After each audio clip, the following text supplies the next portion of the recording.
رمضان المبارک کا پہلا عشرہ رحمتوں کا ہے، دوسرا عشرہ مغفرت کا ہے اور تیسرا عشرہ جہنم سے آزادی کا ہے۔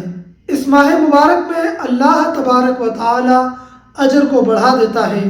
اگر آپ ایک نفل پڑھیں گے تو اس کا ثواب فرض کے برابر ملے گا۔ ایک فرض پڑھیں گے تو اللہ تبارک و تعالی 70 فرضوں جتنا ثواب عطا فرمائے گا۔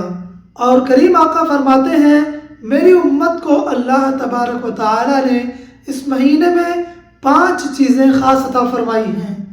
روزے دار کے منہ کی بو مشک سے زیادہ پسند، سمندر کی مچھلیاں روزے دار کے لیے دعا کرتی ہیں، اللہ تبارک و تعالی جنت کو آراستہ کر دیتا ہے، شیاطین کو جکڑ دیتا ہے، اور جب آخری رات آتی ہے تو اللہ مغفرت فرما دیتا ہے۔ اور میرے نبی صلی اللہ تعالی علیہ وسلم ارشاد فرماتے ہیں، اگر لوگوں کو اس بابرکت مہینے کی فضیلت کا پتہ چل گیا تو فرمایا میری امت کے لوگ یہ آرزو کریں کہ یا اللہ پورا سال ہی رمضان کر دے۔